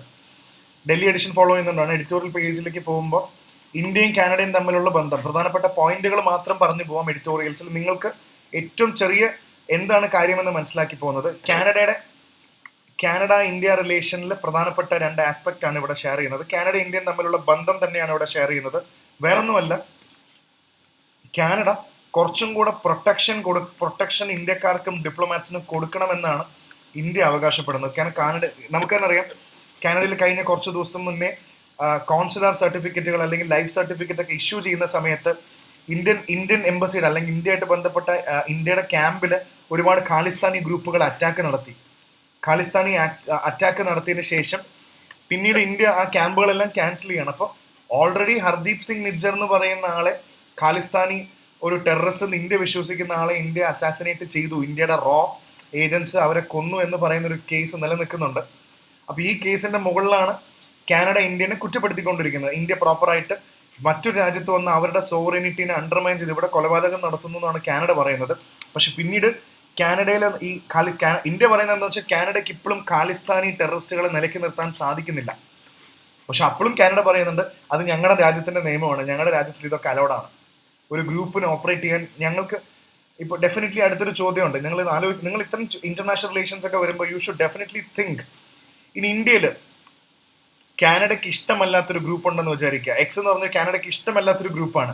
അവർ ഇന്ത്യയിൽ വളരെ ഈസി ആയിട്ടൊരു ഓർഗനൈസേഷനൊക്കെ നടത്തി ഡെയിലി കാനഡ നശിക്കണം, അല്ലെങ്കിൽ കാനഡിയൻ പ്രസിഡന്റും പ്രൈം മിനിസ്റ്ററും മരിക്കണം, കാനഡയെ ഞങ്ങൾ നശിപ്പിക്കും എന്ന് പറഞ്ഞാൽ അത്തരത്തിലൊരു ഏജൻസീനെ ഇന്ത്യൻ സോയിലിൽ, ഒരു ഇന്ത്യയിൽ അങ്ങനെ ഒരു ഏജൻസീനെ ഇവർക്ക് ആക്ടിവിറ്റി നടത്താൻ ഇന്ത്യൻ ഗവൺമെന്റ് സമ്മതിക്കൂ ഇല്ലെന്ന് മാത്രം നിങ്ങൾ ആലോചിച്ച് നോക്കിയാൽ മതി. അപ്പോൾ അത് തന്നെയാണ് ഇന്ത്യ അങ്ങോട്ട് ചോദിക്കുന്നത്. ഓക്കെ, ഇതാണ് ഇതിന്റെ മെയിൻ ആയിട്ടുള്ള ക്രക്സ് ഓഫ് ദി ഇഷ്യൂ. ഈ ഇഷ്യൂ മനസ്സിലാക്കി വെക്കേണ്ടത് ഇതാണ്. അടുത്തത് അമേരിക്കയിലുള്ള ഡൊണാൾഡ് ട്രംപ് വന്നതിന് ശേഷം എല്ലാം പുതിയ ആൾക്കാർക്ക്, അയാൾക്ക് ആവശ്യമുള്ള ആൾക്കാരെല്ലാം അപ്പോയിന്റ് ചെയ്തുകൊണ്ടിരിക്കുകയാണ്. അപ്പോൾ അപ്പോയിന്റ്മെന്റ്സിനെ കുറിച്ചിട്ടാണ് കൂടുതലും ഇത് പറയുന്നത്, ട്രംപിന്റെ ഇലക്ഷനായിട്ട് ബന്ധപ്പെട്ട്. നമ്മൾ ഓൾറെഡി ഒരുപാട് ഡിസ്കസ് ചെയ്തിട്ടുമുണ്ട്. പിന്നെ അടുത്ത പ്രധാനപ്പെട്ട ഒരു എഡിറ്റോറിയൽ എന്ന് പറയുന്നത് ഡിബേറ്റിംഗ് ആ ഹെൽത്തി ലോങ്ഗിവിറ്റി ഇനിഷ്യേറ്റീവ്. ഇത് കുറച്ച് ഡിഫറെന്റ് ആയിട്ടൊരു എഡിറ്റോറിയലാണ്. കാരണം ഇതിനകത്ത് പറയുന്ന ഒരുപാട് കാര്യമുണ്ട്. അതായത് ലോങ് ലൈഫ് കിട്ടാൻ, ആദ്യം പറയുന്നത് WHO പ്രധാനപ്പെട്ട ഒരു റിപ്പോർട്ടിനെ കുറിച്ചാണ് പറയുന്നത്. Unlocking the power of healthy longevity, demographic changes, non communicable disease and human capital. ഇതാണ് ആ റിപ്പോർട്ടിന്റെ, ഇതാണ് കേസ് എന്ന് പറയുന്നത്. Unlocking power of human longevity, ഇതാണ് ചർച്ച ചെയ്തുകൊണ്ടിരിക്കുന്നത്. അപ്പോൾ ഇതിനകത്ത് പറയുന്നൊരു കാര്യമുണ്ട്, ലോങ് ലൈഫ് കിട്ടാനുള്ള വളരെ ക്രക്സ് ആയിട്ട് ഞാൻ ബേസിക് കാര്യം പറഞ്ഞു പോവാം. ലോങ് ലൈഫ്, വളരെ കാലം നല്ല ജീവിതം അല്ലെങ്കിൽ നല്ലൊരു ആയുസ്, എക്സ്പെക്ടൻസി, നല്ല ലോങ് ലൈഫ് കിട്ടാന്ന് പറയുന്നത് നല്ല കാര്യമാണ്. പണ്ട് നമുക്ക് എക്സ്പെക്ടൻസി കുറവായിരുന്നു. പക്ഷേ ഈ നീണ്ട ലോങ് ലൈഫ് മാത്രം നമ്മുടെ പ്രയോറിറ്റി? നമുക്ക് ശരിക്കും ഒരു ഹെൽത്തി ലൈഫ് കിട്ടണ്ടേ എന്നുള്ളതാണ് വേൾഡ് ബാങ്കും ഇവരൊക്കെ നമ്മളോട് ചോദിക്കുന്നത്. ഇതാണ് ഈ ആർട്ടിക്കിളിന്റെ മെയിൻ ക്വസ്റ്റ്യൻ. ഇങ്ങനെ നീണ്ട ലോങ് ലൈഫ് പോയാൽ മതിയോ? നമുക്ക് നല്ല ഹെൽത്തി ആയിട്ടുള്ള ജീവിതം കൂടെ ജീവിക്കണ്ടേ? അങ്ങനെയാണെങ്കിൽ വളരെ പൂറായിട്ടുള്ള സാധാരണയായിട്ടുള്ള ലോ ഇൻകം കൺട്രീസിന്റെ ഒക്കെ പ്രധാന പ്രശ്നം NCD ആണ്, നോൺ കമ്മ്യൂണിക്കബിൾ ഡിസീസസ്. എന്താണ് NCD? Health wise GS paper 2-നും ഒരു വളരെ ഇമ്പോർട്ടൻറ്റ് ചോദ്യം കൂടാണ്. You should have a very good idea about എന്താണ് നോൺ കമ്മ്യൂണിക്കബിൾ ഡിസീസസ് അല്ലെങ്കിൽ NCD എന്ന് ഉദ്ദേശിക്കുന്നത്. എന്ത് തരം ഇതിനെയാണ് NCD എന്ന് വിളിക്കുന്നത്? സോ അത് നിങ്ങൾക്ക് ഓൾറെഡി നിങ്ങളുടെ ഒരു ഇപ്പം നമുക്കറിയാം, ഇപ്പോൾ heart attack, cardio vascular diseases ആയിട്ടുള്ള ഹാർട്ട് അറ്റാക്ക് ഉണ്ടാവാൻ നമുക്ക് വേണമെങ്കിൽ സ്ട്രോക്ക് എന്ന് വിളിക്കാം. പിന്നെ ലൈഫ് സ്റ്റൈൽ ഡിസീസസ് നമ്മൾ പറയുന്ന വേണമെങ്കിൽ ക്യാൻസർ, അതേപോലെ തന്നെ റെസ്പിറേറ്ററി ഇഷ്യൂസ്, അങ്ങനത്തെ കുറേ നമ്മുടെ ലൈഫ് സ്റ്റൈലൊക്കെ കാരണം വരുന്ന, പ്രോപ്പറായിട്ട് എക്സസൈസ് ഇല്ല, അല്ലെങ്കിൽ നമ്മൾ ഭയങ്കരമായിട്ട് സ്മോക്ക് ചെയ്യുന്നുണ്ട്, ആൽക്കഹോൾ യൂസ് ചെയ്യുന്നുണ്ട്, ടൊബാക്കോ യൂസ് ചെയ്യുന്നുണ്ട്, ഇതിൻ്റെയൊക്കെ ഒരു ലാർജർ ഇമ്പാക്റ്റ് ആണ് നമുക്കിവിടെ കാണാൻ പറ്റുന്നത്. അപ്പോൾ അതൊക്കെ എങ്ങനെയാണ്, പിന്നെ അതിൻ്റെ കുറേ സ്റ്റാറ്റിസ്റ്റിക്സുകളാണ് പറഞ്ഞു പോകുന്നത്, അതെങ്ങനെ നമ്മൾ ഇതിനകത്ത് പറയുന്നുണ്ട്. പിന്നെ ആയുഷ്മാൻ ഭാരത് സ്കീം എന്താണ്, ഇൻഷുറൻസിന്റെ കാര്യം ഇതിൽ ഷെയർ ചെയ്യുന്നുണ്ട്. പിന്നെ പ്രധാനപ്പെട്ട കാര്യം, ഗവൺമെന്റ് പോലത്തെ ഒരു ഏജൻസിക്ക് വലിയ ഉത്തരവാദിത്തമുണ്ട് NCD ട്രീറ്റ് ചെയ്യാൻ. കാരണം സാധാരണക്കാരന് പൂർ സ്ഥലങ്ങളിൽ വളരെ പിന്നോക്കം നിൽക്കുന്ന സ്ഥലത്തൊക്കെ ഇതിന് വലിയൊരു ഗുണം കൊടുക്കാനുണ്ട്. അപ്പോൾ ഗവൺമെന്റ് എങ്ങനെയാണ് ഈ NCD ടാക്കിൾ ചെയ്യുന്നത്? ഈവൻ പ്രൈവറ്റ് ഹോസ്പിറ്റൽസിനെ പോലും ഗവൺമെന്റ് കൺട്രോൾ ചെയ്യണമെന്ന് പറയുന്നുണ്ട്. നൊട്ടോറിയസ് പ്രൈവറ്റ് ഹോസ്പിറ്റൽസ് വലിയ പ്രൈസുകളൊക്കെ, നമുക്ക് താങ്ങാനാകാത്ത പ്രൈസൊക്കെ ഇവർ വെക്കുമ്പോൾ ഇതിനൊരു മെക്കാനിസം കൊണ്ടുവരണം. ഇങ്ങനെ തോന്നിയ പോലെ വലിയ വലിയ ബില്ലുകളൊന്നും ഇടാൻ സമ്മതിക്കരുതെന്ന് പറയുന്ന ഒരു സംഭവം കൂടെ ഇവിടെ പറയുന്നുണ്ട്. അപ്പോൾ ഇതിന് പറയുന്ന കുറേ കാര്യങ്ങൾ ഓൾറെഡി അറിയില്ല. NCD എന്താണ്, ആയുഷ്മാൻ ഭാരത്, അതേപോലെ സസ്റ്റൈനബിൾ ഡെവലപ്മെന്റ് ഗോൾസ് എന്താണെന്ന് പറയുന്നുണ്ട്. നിങ്ങൾ ഓൾറെഡി അറിയുമെന്ന് ഞാൻ വിചാരിക്കുന്നു. എന്താണ് സസ്റ്റൈനബിൾ ഡെവലപ്മെന്റ് ഗോൾസ് UN-ന്റെ? അതിൽ ഓരോന്നും ഓരോ കാറ്റഗറിയാണ്. എഡ്യൂക്കേഷൻ ഏതാണ്, ഹെൽത്ത് ഏതാണ്, സസ്റ്റൈനബിൾ ഡെവലപ്മെന്റ് ഗോൾ ഏതാണ് എന്നുള്ളതും കൂടെ നമുക്ക് ഇതിനകത്ത് മനസ്സിലാക്കണം. അതാണ് ഇതിന്റെ ബേസിക് ആയിട്ടുള്ള, ഞാൻ ഈ പറഞ്ഞതാണ് ഇതിന്റെ കഥ മനസ്സിലായെന്ന് വിചാരിക്കുന്നു. അടുത്തതൊരു ഒരു പൊളിറ്റിക്കൽ ആർട്ടിക്കിളാണ്. ഹരിയാനയിലെ ഇലക്ഷനും അതിനെക്കുറിച്ച് നമുക്ക് വലിയ കാര്യങ്ങൾ അറിഞ്ഞില്ലെങ്കിലും നഷ്ടമൊന്നുമില്ല. പിന്നെ പ്രധാനപ്പെട്ട നമുക്ക് വലിയൊരു പരീക്ഷയ്ക്കൊക്കെ ചോദിക്കാൻ ചാൻസ് ഉള്ളൊരു സംഭവം കൂടാണ്. എന്താണ് ഐമെക് എന്നുള്ളത് എന്താണ്? അത് ഈ ഒരു കോണ്ടെക്സ്റ്റ് നമുക്ക് നന്നായി അറിഞ്ഞിരിക്കണം. സോ ഇതിൽ ഐമെക് എന്ന് പറയുമ്പോൾ India middle east Europe corridor എന്ന് പറയുന്നതാണ് ഐമെക് എന്ന് പറയുന്നത്. India middle east Europe corridor. അപ്പം ഇങ്ങനെ ഒരു കോറിഡോർ വന്നു കഴിഞ്ഞാൽ ഏകദേശം ട്രാൻസിറ്റ്, നമ്മുടെ യാത്രയിൽ പോകുന്ന ട്രാൻസിറ്റ് ട്രേഡ് എന്ന് പറയുന്നത് 40% നമുക്ക് ട്രാൻസിറ്റ്, ഈ ട്രേഡിലെ സമയം നമുക്ക് കുറയ്ക്കാൻ സാധിക്കും. അതൊക്കെ ഇതിനകത്ത് പറയുന്നുണ്ട്. 30% കണ്ടോ, ഈ transit time between eastern and western country 30% കോസ്റ്റും നമുക്ക് കുറയ്ക്കാൻ പറ്റും സൂയസ് കനാൽ വഴി പോകുമ്പോൾ. സോ ഡെഫിനറ്റ്ലി നിങ്ങൾ മനസ്സിലാക്കേണ്ടത് മാപ്പിൽ എവിടെയാണ് സൂയസ് കനാൽ, റെഡ് സീ വഴിയാണോ പോകുന്നത്, സൂയസ് കനാൽ എവിടെയാണ്, ആ റൂട്ട് ഏതാണ്. ഈ അടുത്ത് ഒരുപാട് പ്രശ്നങ്ങൾ നടന്നൊരു സ്ഥലമാണ് സൂയസ് കനാൽ. മാപ്പിൽ നല്ല കൃത്യമായിട്ട് നിങ്ങൾക്ക് സൂയസ് കനാൽ എന്താണ്, എവിടെയാണെന്നും കൂടെ മനസ്സിലാക്കി വെക്കണം. സോ ഇങ്ങനെ ഒരു കൊറിഡോർ വന്നാൽ നല്ല കാര്യമാണോ എന്നുള്ളൊരു ചോദ്യമുണ്ട്. നമ്മുടെ ഇന്ത്യ G20യുടെ പ്രസിഡൻസിയിൽ ഇരിക്കുമ്പോഴാണ് ഈ പ്രധാനപ്പെട്ട ഇന്ത്യയിൽ നിന്നും യൂറോപ്പിലേക്ക് പോകുന്ന മിഡിൽ ഈസ്റ്റ് വഴി, മിഡിൽ ഈസ്റ്റ് വഴി പോകുന്ന ഇങ്ങനത്തെ ഒരു കോറിഡോർ വേണമെന്ന് നമ്മൾ തീരുമാനിച്ചത്. സോ അത് നമുക്ക് നോക്കുമ്പോൾ ഏതൊക്കെ രാജ്യങ്ങൾ നമുക്ക് ഇതിനകത്ത് നിന്ന് കാണാൻ പറ്റുമെന്ന് ചോദിച്ചാൽ ഡെഫിനറ്റ്ലി ഇന്ത്യ ഒരു പ്രധാനപ്പെട്ട ഇന്ത്യ ഒരു പ്രധാനപ്പെട്ട രാജ്യമാണ്. അതേപോലെ ഇന്ത്യയിൽ നിന്ന് നോക്കുമ്പോൾ പിന്നെ അങ്ങോട്ട് UAE, അറബ് എമിറേറ്റ്സ്, നമ്മുടെ ഗൾഫ് രാജ്യങ്ങളായ UAE ഉണ്ട്. അതേപോലെ സൗദി അറേബ്യ നമുക്ക് ഇതിനകത്ത് എടുക്കാൻ പറ്റും. ജോർദൻ ഇതിന്റെ ഭാഗമാണ്. അതേപോലെ ഇസ്രായേൽ ഉണ്ട്. ഈക്വലി ഇസ്രായേലിനോടൊപ്പം വേണമെങ്കിൽ യുണൈറ്റഡ് സ്റ്റേറ്റ്സ് ഓഫ് അമേരിക്കയെ നമുക്ക് കാണാൻ പറ്റും. രണ്ട് രീതിയിലാണ് ഇതിനെ നമുക്ക് ഈ ആർട്ടിക്കിളിൽ ഇല്ല, ഞാൻ എക്സ്ട്രാ പോയിന്റ്സ് പറയുന്നതാണ്. ഇതിനകത്ത് ഈ കൊറിഡോർ വേണം. ഈ കൊറിഡോർ വന്ന ഒരുപാട് നല്ല കാര്യങ്ങൾ നടക്കും. എന്തൊക്കെ നല്ല നടക്കും എന്നാണ് ചോദിക്കുന്നത്. പക്ഷേ നിങ്ങൾ ഈ ഐമെക്കിനെ കുറിച്ച് രണ്ട് കാര്യങ്ങൾ അറിഞ്ഞിരുന്നത് നല്ലതാണ്. ഒന്ന്, ഇതിനൊരു ഈസ്റ്റ് കൊറിഡോർ ഉണ്ട്, ഒന്നൊരു നോർത്തേൺ കൊറിഡോർ ഉണ്ട്. ഈസ്റ്റ് കൊറിഡോറും നോർത്തേൺ കൊറിഡോറും. ഈസ്റ്റ് കൊറിഡോറിലൂടെയാണ് ഇന്ത്യയും ഗൾഫും തമ്മിൽ കണക്ട് ചെയ്യുന്നത്. നമ്മുടെ ഇന്ത്യയിൽ നിന്നും ഗൾഫിലേക്ക് പോകുന്ന, ഇന്ത്യയിൽ നിന്ന് ഏകദേശം ഗൾഫിലേക്ക് പോകുന്ന രീതിയിൽ കണക്ട് ചെയ്യുന്നത് അവിടെയാണ്. നോർത്ത് കൊറിഡോറിൽ നിന്നാണ് ഗൾഫിൽ നിന്ന് പിന്നീട് യൂറോപ്പിലേക്ക് കണക്ട് ചെയ്യുന്നതാണ് ഇതിൽ പറയുന്നത്. സോ ഇത് ട്രാൻസിറ്റ് ടൈം ഒക്കെ വളരെ ബെനിഫിറ്റ് ആണ്. സോ പിന്നെ ഇതിനകത്ത് പിന്നെ എടുത്തു പറയുന്ന ഒരു പ്രധാന കാര്യം, ഇന്ത്യയും UAEയും തമ്മിലുള്ള നല്ല റിലേഷനെ കുറിച്ചിട്ട്, നല്ലൊരു ഇന്ത്യയും UAEയും തമ്മിലുള്ള ബന്ധം എങ്ങനെയാണെന്ന് ഡിസ്കസ് ചെയ്യുന്നുണ്ട്. സോ ആ കോണ്ടെക്സ്റ്റിൽ എന്താണ് സെപ്പ എന്ന് പറയുന്നുണ്ട്. എന്താണ് ഈ സെപ്പ? കോംപ്രിഹെൻസീവ് എക്കണോമിക് പാർട്ട്ണർഷിപ്പ് എഗ്രിമെന്റ് ആണ് ഈ സെപ്പ എന്ന് പറയുന്നത്. കോംപ്രിഹെൻസീവ് എക്കണോമിക് പാർട്ട്ണർഷിപ്പ് ആണ് ഈ സെപ്പ എന്ന് പറയുന്നത്. ഓൾറെഡി ഇന്ത്യ UAEന് നമ്മൾ 2022 ഇങ്ങനെ ഒരു സെപ്പ സൈൻ ചെയ്തിട്ടുണ്ട്. ഇതൊക്കെ സിവിൽ സർവീസിന് ചോദിക്കാൻ സാധ്യതയുള്ളതാണ് പരീക്ഷയ്ക്ക്. എന്താണ് സെപ്പ? കോംപ്രിഹെൻസീവ് എക്കണോമിക് പാർട്ട്ണർഷിപ്പ് ആണ്. 2022 നമ്മൾ ഓൾറെഡി സൈൻ ചെയ്തിട്ടുണ്ട്. പിന്നെ UAE ആയിട്ട് നമ്മുടെ ട്രേഡ് എന്ന് പറയുന്നത് ഓൾമോസ്റ്റ് $83 ബില്യൺ ആണ്. ഓൾമോസ്റ്റ് 2023 $83 ബില്യൺ ആണ് നമുക്ക് UAE ആയിട്ട് ട്രേഡ് ഉള്ളത്. പിന്നെ അതിനകത്ത് എടുത്തു പറയുന്ന വേറൊരു കാര്യം, ഇന്ത്യ UAE റിലേഷൻഷിപ്പിൽ സെപ്പ മാത്രമല്ല, നമ്മൾ തമ്മിൽ ഒരു വെർച്വൽ ട്രേഡ് കൊറിഡോറും കൂടെ ഉണ്ട്. എന്താണ് ഈ വെർച്വൽ ട്രേഡ് കൊറിഡോർ? അതും ഇന്ത്യ UAE തമ്മിലാണ്. സിവിൽ സർവീസിന് ചോദിക്കാം. ഇന്ത്യ വെർച്വൽ ട്രേഡ് കൊറിഡോർ ഉണ്ട്. അപ്പൊ സെപ്പ എന്താണ്, ആ കോണ്ടെക്സ്റ്റിൽ എന്താണെന്നുള്ള ഇൻഫർമേഷൻ നിങ്ങൾക്ക് ഓൾറെഡി ഇതിനകത്ത് കിട്ടിയിട്ടുണ്ടാവും. ഓക്കെ, സോ അത്രയും കാര്യങ്ങൾ നമ്മൾ എഡിറ്റോറിയലിനകത്ത്, ഇത് എഡിറ്റോറിയലിന് പറയുന്ന കാര്യങ്ങളല്ല, ഞാൻ എടുത്ത് എന്തൊക്കെ ബെനിഫിറ്റ്സ് ഉണ്ടാവും എന്ന് പറഞ്ഞതാണ്. പിന്നെ മുംബൈയിലെ ഇതൊരു കേസ് സ്റ്റഡിയും കൂടാണ് നമുക്ക് മനസ്സിലാക്കേണ്ടത്. അതായത് എന്ത് കേസ് സ്റ്റഡി ആണെന്ന് ചോദിച്ചാൽ, മഹാരാഷ്ട്രയുടെ ഒരു എക്സാമ്പിൾ ഇവിടെ എടുത്ത് കാണിക്കുന്നുണ്ട്. മഹാരാഷ്ട്രയുടെ റിച്ചും പൂവർ ഡിസ്ട്രിക്റ്റും തമ്മിലുള്ള ഗ്യാപ്പ് ഭയങ്കരമായി കൂടുന്നുണ്ടെന്ന് പറയുന്നുണ്ട്. Rich districts get richer, rich gets richer, poor gets poor എന്ന് നമ്മൾ പറയുന്ന പോലെ റിച്ച് വളരെ റിച്ച് ആയിക്കൊണ്ടിരിക്കുന്നു, പൂവർ ഭയങ്കര പൂവർ ആയിക്കൊണ്ടിരിക്കുന്നു എന്ന് പറയുമ്പോൾ മുംബൈ, താനെ അങ്ങനത്തെ പ്രധാനപ്പെട്ട ഡിസ്ട്രിക്റ്റുകളെല്ലാം ഭയങ്കര റിച്ചാണ്. കാരണം അത് പറയുന്ന വേറെ കാര്യങ്ങളൊന്നുമല്ല, ഇവിടെയെല്ലാം മോഡേൺ ആയിട്ടുള്ള ഈ ബാങ്കിങ് ഇൻഡസ്ട്രി ആണെങ്കിലും IT ആണെങ്കിലും ടെക് സെക്ടേഴ്സ് ആണെങ്കിലും ഒക്കെ ഉള്ളതുകൊണ്ട് ഭയങ്കരമായിട്ട് ഗ്രോത്ത് വരുന്നുണ്ട്. ഈ പോറ ഡിസ്ട്രിക്ട്, മഹാരാഷ്ട്രയിലെ പോറ ഡിസ്ട്രിക്ട്സ് എന്ന് പറയുന്നത് എല്ലാം ഇപ്പോഴും അഗ്രികൾച്ചറിൽ ഡിപ്പെൻഡ് ചെയ്യുന്നതുകൊണ്ട് മാത്രം എന്താണെന്ന് വെച്ചാൽ അത് വളരെ ഒരു കാര്യത്തിൽ നോക്കുമ്പോൾ നല്ലതാണ്. പക്ഷേ എക്കണോമി വൈസ്, ഇൻഡസ്ട്രിയൽ വൈസ് നോക്കുമ്പോൾ ഇവർ അഗ്രികൾച്ചറിൽ ഓവർ ഡിപ്പെൻഡൻറ്റ് ചെയ്യുന്നുണ്ട്. ഇവർക്ക് അത്രയും പൈസ ഉണ്ടാക്കാൻ പറ്റുന്നില്ല. അപ്പോൾ അതൊരു വലിയൊരു ചലഞ്ചും കൂടെ നമുക്കിവിടെ കാണാൻ പറ്റും. അപ്പോൾ അതൊരു വലിയൊരു ഫാക്ടറാണ് നമുക്കിവിടെ മനസ്സിലാക്കേണ്ടത്. അതാണ് ഇതിനകത്ത് മെയിനായിട്ട് പറയുന്ന പോയിന്റ്. പിന്നെ പ്രധാനപ്പെട്ട നാഷണൽ ന്യൂസ് നോക്കുകയാണെങ്കിൽ പ്രധാനമായിട്ടും നമുക്ക് ഇതിനകത്ത് കാണാൻ പറ്റും FCRA ലൈസൻസ്. ഗവൺമെന്റ് 17 കാരണങ്ങൾ പറയുന്നുണ്ട് FCRA ലൈസൻസ് അല്ലെങ്കിൽ FCRA രജിസ്ട്രേഷൻസ് ക്ലോസ് ചെയ്യാൻ ഉള്ള കാരണങ്ങളാണ് പറയുന്നത്. അപ്പോൾ നിങ്ങൾ ഇതിനകത്ത് മനസ്സിലാക്കേണ്ട എന്താണ് ഫോറിൻ കോൺട്രിബ്യൂഷൻ റെഗുലേഷൻ ആക്ട് എന്ന് പറയുന്ന ഈ FCRA ലൈസൻസ് എന്തിനാണ്? നമുക്കൊരു സിമ്പിൾ ആയിട്ട് ഇതിന്റെ കഥ പറഞ്ഞുതരാം. നമുക്ക് ഒരുപാട് NGOs ഉണ്ട്, നിങ്ങൾക്ക് നമ്മുടെ ചുറ്റുമുള്ള ഒരുപാട് NGOs ഉണ്ട്. അപ്പോൾ എന്താണ് NGO? നോൺ ഗവൺമെന്റൽ ഓർഗനൈസേഷൻ എന്ന് പറയുന്ന നല്ല കാര്യങ്ങൾക്ക് വേണ്ടി ഫംഗ്ഷൻ ചെയ്യുന്ന, കുട്ടികളുടെ റീഹാബിലിറ്റേഷന് വേണ്ടി, എയ്ഡ്സ് വിക്ടിംസിന് വേണ്ടി, ആസിഡ് വിക്ടിംസിന് വേണ്ടി വർക്ക് ചെയ്യുന്നുണ്ട്, അതേപോലെ വിഡോസിന് വേണ്ടി വർക്ക് ചെയ്യുന്നുണ്ട്, ഓൾഡ് ഏജ് ഹോംസ് ഉണ്ട്. അപ്പോൾ NGO നല്ലൊരു പ്രവർത്തനം നടത്തുന്നുണ്ട് സാധാരണക്കാരുടെ ഇടയിൽ. പ്രശ്നം ഇവർക്ക് ഫണ്ട് എവിടെ നിന്നാണ് വരുന്നത്? പലപ്പോഴും ഇവരുടെ കയ്യിലൊന്നും ഫണ്ട് ഉണ്ടാവില്ല, നമ്മൾ ആരെങ്കിലുമൊക്കെ കോൺട്രിബ്യൂട്ട് ചെയ്യുന്നതാണ്. പക്ഷെ അവിടെയാണ് ഇത്രയും ആൾക്കാരെ നോക്കി നടത്തുന്നെങ്കിലൊക്കെ നല്ല ഫണ്ട് വേണ്ട. അപ്പം നമ്മൾ കോൺട്രിബ്യൂട്ട് ചെയ്യുന്ന ഫണ്ട് കൊണ്ട് മാത്രം ഇവർക്കത് നടത്താൻ പറ്റില്ല. അങ്ങനെയാണ് ഇവിടുത്തെ പടത്തിൽ നമുക്ക് മനസ്സിലാവും വളരെയധികം ഫോറിൻ ഫണ്ടിങ് ഇവർക്ക് കിട്ടുന്നുണ്ട്. They are getting a lot of foreign funds.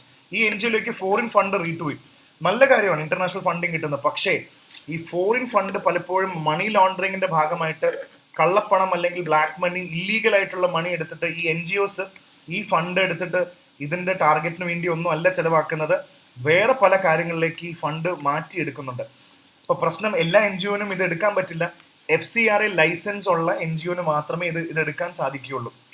അതുകൊണ്ടാണ് പല NGOസും FCRA ലൈസൻസിന് അപ്ലൈ ചെയ്യുന്നത്. ഇനി പല കമ്പനികളും കള്ളപ്പണം റൂട്ട് ചെയ്യുന്ന ഏതെങ്കിലും NGOക്ക് FCRA ഉണ്ടെങ്കിൽ അതുവഴി ഇന്റർനാഷണൽ ഫണ്ട് കൊണ്ടുവന്ന് കള്ളത്തരം കാണിക്കാറുണ്ട്. അപ്പോൾ അതിനെതിരെ home ministry of home affairs MHA കഴിഞ്ഞ എത്രയോ വർഷമായിട്ട്, ഇത് ഇപ്പോഴൊന്നും അല്ല കേട്ടോ, കഴിഞ്ഞ 10 വർഷമായിട്ട് നമ്മൾ നോക്കുകയാണെങ്കിൽ MHA ഇത് ഇങ്ങനെ ബ്ലോക്ക് ചെയ്തുകൊണ്ടിരിക്കുകയാണ്. അപ്പോൾ അത് ക്യാൻസൽ ചെയ്യാൻ പല കാര്യങ്ങൾ വേണമെങ്കിൽ NGOസിന് കൊടുക്കാം എന്നാണ് പറയുന്നത്. അപ്പോൾ ഇതിനകത്ത് ഒരുപാട് കാര്യങ്ങൾ പറയുന്നുണ്ട്. കൃത്യമായിട്ടുള്ള സംഭവങ്ങൾ പാലിച്ചില്ല എങ്കിൽ, ഫോറിൻ കോൺട്രിബ്യൂഷൻ റെഗുലേഷൻ ആക്ട് എടുത്തില്ലെങ്കിൽ നമ്മൾ കൃത്യമായിട്ട് നിങ്ങളുടെ ലൈസൻസ് ക്യാൻസൽ ചെയ്യും. അങ്ങനെ എത്ര NGOസിന്റെ ലൈസൻസ് ക്യാൻസൽ ചെയ്തെന്നറിയോ ഇന്ത്യയിൽ? ചെറിയ വാർത്തയാണെങ്കിലും അതിനകത്ത് വലിയ കാര്യമുണ്ട്. അടുത്തതെന്ന് പറയുന്നത് 8 month old മണിപ്പൂരിൽ നടക്കുന്ന വളരെ ദൗർഭാഗ്യകരമായിട്ടുള്ളൊരു കാര്യമാണ്. കാരണം ദാറ്റ്സ് എ വെരി സാഡൻ തിങ്. നമ്മുടെ സെക്യൂരിറ്റി ഫോഴ്സസ്, ഇന്ത്യൻ ആർമി ഉൾപ്പെടെ അല്ലെങ്കിൽ പാരാമിലിറ്ററി ഫോഴ്സസ് CRPF കഴിഞ്ഞ ദിവസം മണിപ്പൂരിൽ ഇവർ CRPF ക്യാമ്പിനെതിരെ ഒരുപാട് മിലിറ്റൻസും മെഷീൻ ഗൺസും ഗ്രനേഡ് ലോഞ്ചേഴ്സ് ഒക്കെ വെച്ച് ഒരുപാട് ആൾക്കാരെ അറ്റാക്ക് ചെയ്തു. നമ്മൾ CRPF റിട്ടാലിയേറ്റ് ചെയ്തു. പക്ഷെ അതിൻ്റെ എഗൻസ്റ്റ് ആയിട്ട് കുക്കി മേറ്റി ഫൈറ്റ് നടന്നുകൊണ്ടിരിക്കുകയാണ്. ഇവർ തമ്മിൽ ശരിക്കും ഈ അറ്റാക്ക് നടന്നുകൊണ്ടിരിക്കുന്നതിൻ്റെ ഭാഗമായി കുറേ ആൾക്കാരെ തട്ടിക്കൊണ്ടുപോയി. 6 abducted, കുറേ ആൾക്കാർ തട്ടിക്കൊണ്ടുപോയി. അതിൽ വയസ്സായ ഒരു കൊച്ചു കുട്ടീനെയും കൊണ്ടുപോയി. 2 ആൾക്കാരെ അവർ പരസ്യമായിട്ട് പബ്ലിക്ലി കത്തിച്ചു, CRPFനോടുള്ള ദേഷ്യം കാണിക്കാൻ വേണ്ടി. സോ ഇതൊരു വലിയ ചലഞ്ച് തന്നെയാണ്. നമ്മുടെ ഇന്റേണൽ സെക്യൂരിറ്റിയിൽ ഡെഫിനറ്റ്ലി നമ്മൾ കൺസേൺഡ് ആയിരിക്കുന്ന 100% നമ്മൾ വളരെയധികം കൺസേൺഡ് ആവണം ഇങ്ങനത്തെ ഒരു ഇഷ്യൂ വരുമ്പോൾ. മണിപ്പൂരിലൊരു സൊല്യൂഷൻ കൊണ്ടുവരാന്നുള്ളത് വളരെ ഇമ്പോർട്ടൻ്റ് ആണ്. പിന്നെ പരീക്ഷയുടെ പെർസ്പെക്റ്റീവിൽ ഇങ്ങനെ മണിപ്പൂർ എപ്പോഴും വരുമ്പോൾ മണിപ്പൂരിൻ്റെ മാപ്പ് എവിടെയാണെന്നുള്ളത് നിങ്ങൾ ഈ സമയം കൊണ്ട് മനസ്സിലാക്കി വെക്കണം. ഞാൻ ഇനിയും ചോദിക്കുകയാണ്, which are the following states are bordering Manipur? Assam, Tripura, West Bengal and Nagaland. ഇതിലേതൊക്കെയുണ്ട് മണിപ്പൂരിൻ്റെ ബോർഡർ എന്ന് ചോദിച്ചാൽ നിങ്ങൾക്ക് നന്നായി അറിയണം. അതുകൊണ്ടാണ് ഞാനിത് ഇങ്ങനത്തെ സംഭവം വരുമ്പോൾ നിങ്ങളുടെ എടുത്തത് പ്രിപ്പയർ ചെയ്യാൻ പറയുന്നത്. നിങ്ങളുടെ മാപ്പ് സ്റ്റഡിക്ക് നിങ്ങൾ പ്രിപ്പയർ ചെയ്യാവുന്നതാണ്. പിന്നെ അടുത്ത പ്രധാനപ്പെട്ട വാർത്ത എന്ന് പറയുന്നത് ഇന്ത്യ അഡാപ്റ്റീവ് ഡിഫൻസിന് തയ്യാറാവുക എന്നുള്ളതാണ്. എന്താണ് ഈ അഡാപ്റ്റീവ് ഡിഫൻസ്? ഡിഫൻസ് മിനിസ്റ്റർ പറഞ്ഞൊരു പുതിയ കാര്യമാണ്. അഡാപ്റ്റീവ് ഡിഫൻസ് എന്ന് പറഞ്ഞാൽ വേറെ ഒന്നുമല്ല, നമ്മുടെ ഡിഫൻസ് ഫോഴ്സസ് ആണെങ്കിലും, നമ്മുടെ ഡിഫൻസ് ഫോഴ്സസ് അല്ലെങ്കിൽ ഡിഫൻസ് സിസ്റ്റം ആണെങ്കിലും മിലിറ്ററി ആണെങ്കിലും നമ്മൾ ചെയ്യേണ്ട പ്രധാന കാര്യം എന്ന് പറഞ്ഞാൽ നമ്മൾ എപ്പോഴും പ്രിപ്പയർഡ് ആയിരിക്കണം. Very important. നമ്മൾ എപ്പോഴും പ്രിപ്പയർഡ് ആയിരിക്കണം അൺപ്രഡിക്റ്റബിൾ അറ്റാക്കിന് വേണ്ടി. സോ നമ്മൾ ഇവോൾവ് ആയിട്ട് ഏത് സാഹചര്യത്തിനും അൺപ്രഡിക്റ്റബിൾ ആയിട്ട് നമ്മൾ പ്രതീക്ഷിക്കാത്ത വെപ്പൻസ് ആയിരിക്കും നമുക്കെതിരെ ഉപയോഗിക്കുന്നുണ്ടാവും. പല രീതിയിലും നമുക്ക് വരും. കഴിഞ്ഞ കുറേ നാളുകളായിട്ട് ഡിഫൻസ് ഐഡിയോളജി ഗവൺമെൻറ് ഓഫ് ഇന്ത്യയുടെ ഭയങ്കര ഇമ്പോർട്ടൻ്റ് ആണ്. അതിൽ നമ്മൾ തന്നെ ഡിസ്കസ് ചെയ്തിട്ടുണ്ട്. എപ്പോഴും തോക്ക് കൊണ്ട് മാത്രം യുദ്ധം ചെയ്യേണ്ട ആവശ്യമില്ല. ഈ പ്രധാനപ്പെട്ട സൈബർ വാർഫെയർ അല്ലെങ്കിൽ മിസ്ഇൻഫർമേഷൻ നമുക്ക് ബുദ്ധി കൊണ്ടും വാർഫെയർ നടത്താമെന്ന് ഡിഫൻസ് തീരുമാനിക്കുന്നുണ്ട്. അപ്പോൾ ഇത്തരത്തിൽ വളരെ പ്രിപ്പയർഡ് ആയിട്ടിരിക്കുക, അതാണ് അഡാപ്റ്റീവ് ഡിഫൻസ് എന്ന് പറയുന്നത്. നമ്മൾ ഏത് സിറ്റുവേഷനും നമ്മുടെ ഡിഫൻസ് ഫോഴ്സസ് തയ്യാറായിരിക്കുക എന്നുള്ളതാണ് ഇതിനകത്ത് പറയുന്നത്. ഫാസ്റ്റ് ചേഞ്ചിങ് വേൾഡ് ഒരുപാട് പ്രശ്നം നേരിടുന്നുണ്ട്. we should be ready with any solution, be adaptive, counter emerging challenges posed by the last changing world in today's times. എല്ലാത്തിനും നമ്മൾ തയ്യാറായിട്ടിരിക്കുക എന്നുള്ളതാണ് ഇതിനകത്ത് മെയിനായിട്ട് പറയുന്നത്. അപ്പോൾ ആ ഒരു പോയിന്റും കൂടെ അതിനകത്ത് ക്ലിയർ ആണ്. സോ പിന്നെ അടുത്തത് ഇന്റർനാഷണൽ റിലേഷൻസിൽ നിങ്ങൾ മനസ്സിലാക്കേണ്ട രണ്ട് കാര്യമാണ്. നേപ്പാളിലെ പ്രൈം മിനിസ്റ്റർ ഒലി, prime minister KP Sharma Oli, ഇദ്ദേഹം ഇന്ത്യയിൽ വന്നില്ല എന്ന് പറയുന്നതാണ് ഇതിനകത്ത് പ്രധാന കാര്യം. ഇന്ത്യയിൽ വന്നില്ല, പക്ഷെ ചൈനയിലേക്ക് പോയി എന്നല്ലേ. ഇലക്ഷൻ ഒക്കെ കഴിഞ്ഞ് അവർ വന്നതിന് after being sworn in as prime minister for the 4th time, 4ാം വട്ടം ഇദ്ദേഹം പ്രൈം മിനിസ്റ്റർ ആയിട്ടും ഇദ്ദേഹം ഇന്ത്യയിൽ വന്നില്ല എന്നാണ് പറയുന്നത്. അതിന് ഇന്ത്യയിൽ വന്നില്ല എന്നൊന്നും സങ്കടപ്പെടേണ്ട ആവശ്യമുണ്ടോ? അവിടെ ഒരു പ്രധാനപ്പെട്ട കാര്യം നമ്മൾ മനസ്സിലാക്കണം. പൊതുവേ ഇറ്റ്സ് എൻ ഇൻഡയറക്റ്റ് ഓർ ഒരു അൺറിട്ടൺ കൺവെൻഷനും കൂടാണ്. അതായത് ഒരു നേപ്പാൾ പ്രൈം മിനിസ്റ്റർ സെലക്ട് ചെയ്ത് കഴിഞ്ഞാൽ അദ്ദേഹം എപ്പോഴും ആദ്യം ഇന്ത്യയിലേക്കാണ് വിസിറ്റ് വരിക. അത് കഴിഞ്ഞ എത്രയോ വർഷമായിട്ട് ഉള്ള കൺവെൻഷൻ പോലെയാണ്.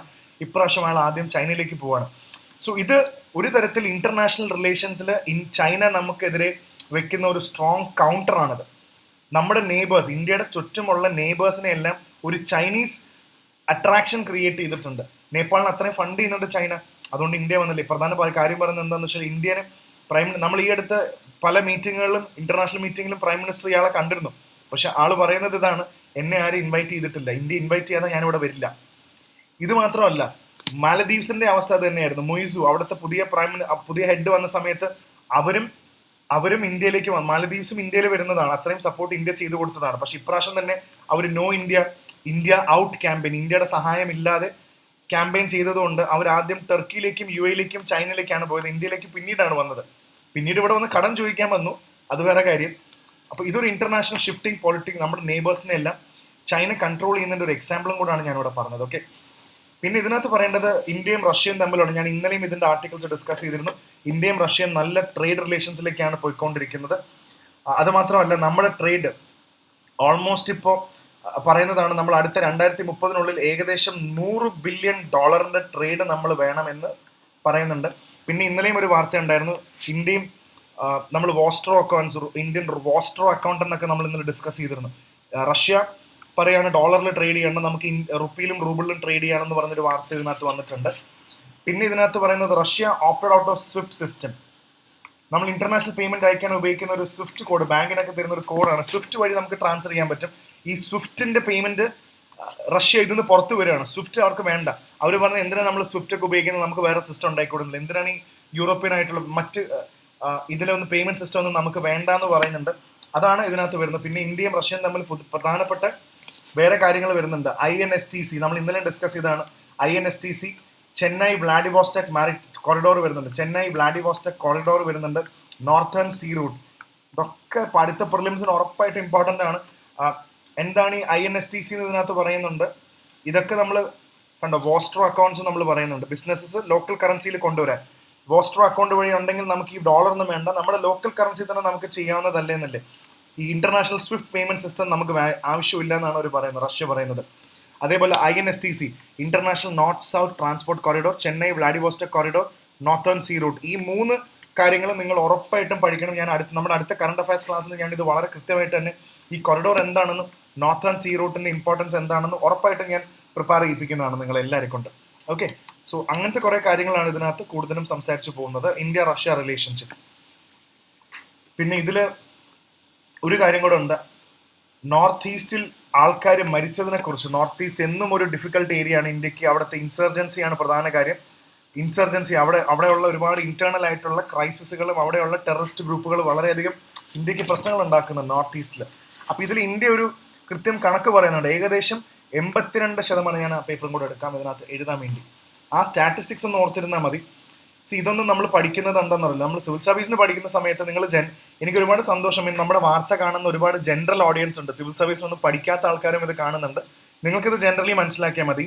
പക്ഷെ നമ്മളൊരു IAS ഫാക്ടർ ഒരു സിവിൽ സർവീസിന്റെ പ്ലാറ്റ്ഫോമും കൂടെ ആയതുകൊണ്ട് നമുക്ക് നിങ്ങളെ പ്രിലിംസിനും മെയിൻസിനും ഇന്റർവ്യൂവിനും കൂടെ പ്രിപ്പയർ ചെയ്യിപ്പിക്കണം. അതെന്റെ ഉത്തരവാദിത്തമാണ് നിങ്ങളെ പ്രിപ്പയർ ചെയ്യിപ്പിക്കുക എന്നുള്ളത്.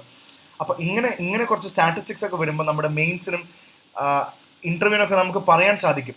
അപ്പോൾ ഗവൺമെന്റ് പറയുന്നത് എന്താണെന്ന് വെച്ചാൽ ഓൾമോസ്റ്റ് നോർത്ത് ഈസ്റ്റിലുള്ള 82% വയലൻസും ഏകദേശം നമുക്ക് കുറയ്ക്കാൻ പറ്റിയിട്ടുണ്ട്. കഴിഞ്ഞ 2014 തൊട്ട് ഇന്ന് 10 വർഷം നോക്കുമ്പോൾ ഏകദേശം നമുക്ക് 23 വരെ നോക്കുമ്പോൾ 82% നമുക്ക് മരണങ്ങൾ, ഡെത്ത് കുറയ്ക്കാൻ പറ്റിയിട്ടുണ്ട് നോർത്ത് ഈസ്റ്റിൽ.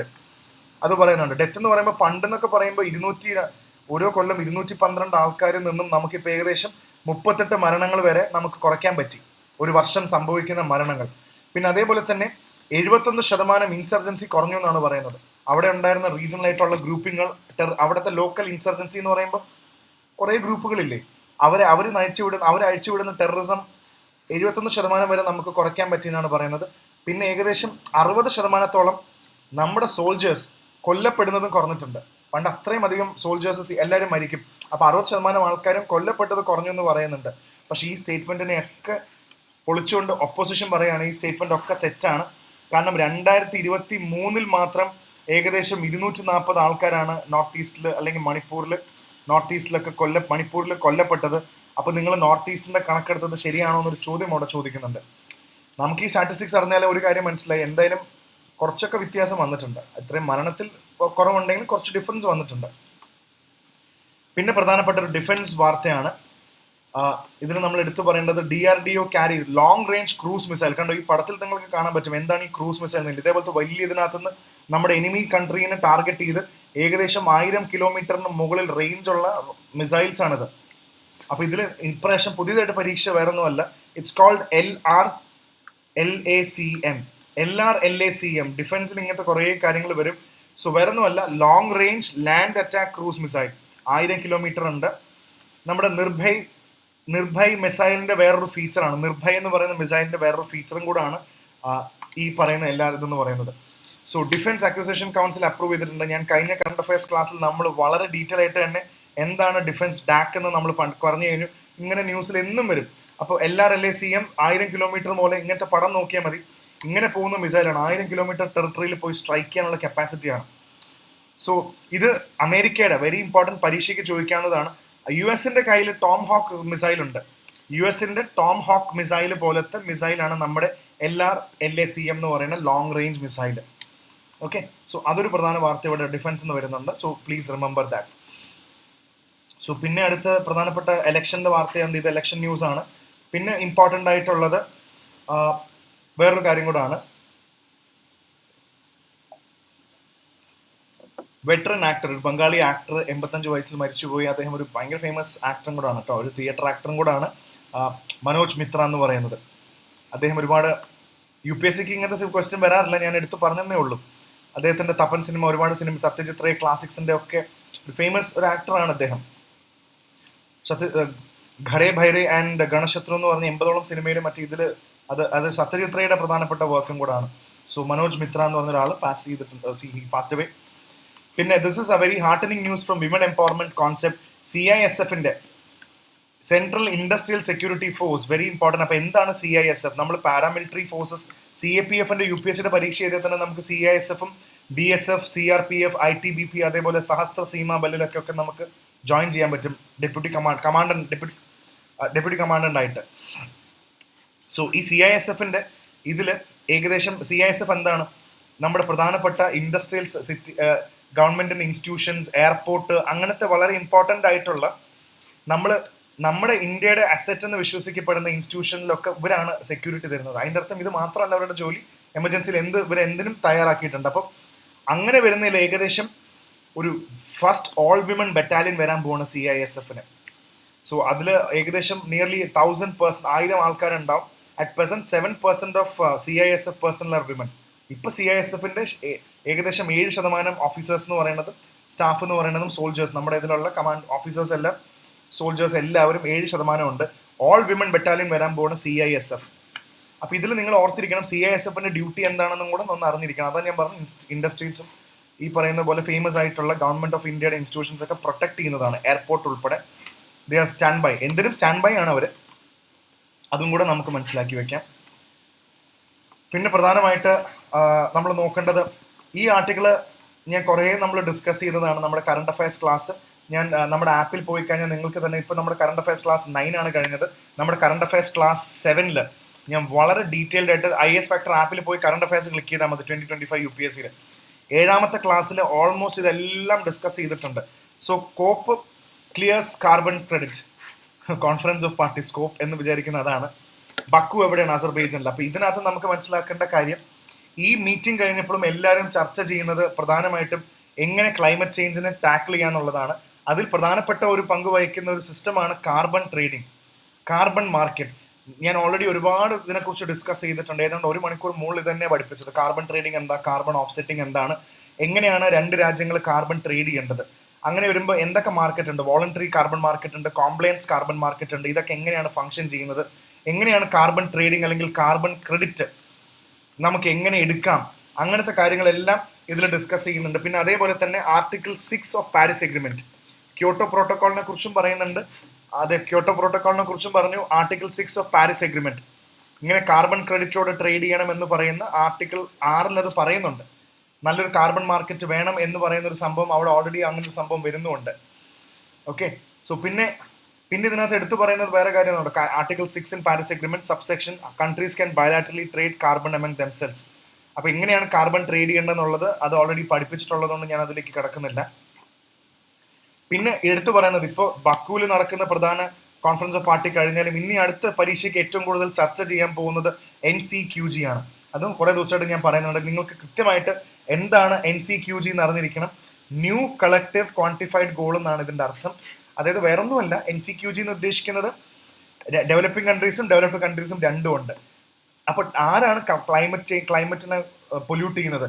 ഡെവലപ്ഡ് കൺട്രീസും ഡെവലപ്പിംഗ് കൺട്രീസും രണ്ടുപേരും പൊല്യൂട്ട് ചെയ്യും. പക്ഷേ ആരാണ് ഇതിന്റെ ഉത്തരവാദിത്തം ഏറ്റെടുക്കേണ്ടത്? അപ്പൊ ഡെവലപ്പിംഗ് കൺട്രീസിന്റെ കയ്യിൽ പൈസ കുറവാണ്. അപ്പൊ അങ്ങനെയാകുമ്പോൾ ഡെവലപ്ഡ് കൺട്രീസ് ആണ് കൂടുതലും പൊല്യൂട്ട് ചെയ്യുന്നത്.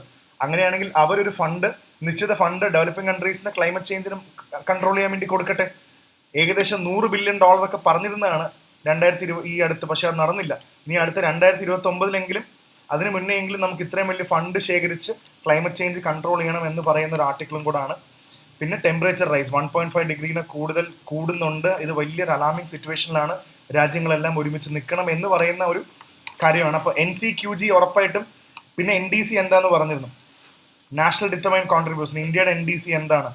നമുക്ക് പറ്റുന്ന പോലെ നമുക്ക് ക്ലൈമറ്റ് ചേഞ്ചിന് എഗൻസ്റ്റ് നല്ല ഇത് നമുക്ക് കോൺട്രിബ്യൂട്ട് ചെയ്യാം. അതാണ് NDC എന്ന് പറയുന്നത്. നമ്മുടെ കോൺട്രിബ്യൂഷൻ നമുക്ക് ഇഷ്ടമുള്ളത് ചെയ്യാം, നമുക്ക് പറ്റുന്ന പോലെ. അതാണ് ഉദ്ദേശിക്കുന്നത്. അപ്പൊ NDC എന്താണെന്നൊക്കെ നമുക്ക് നല്ലോണം അറിഞ്ഞിരിക്കണം പരീക്ഷയ്ക്ക്. Okay, climate change.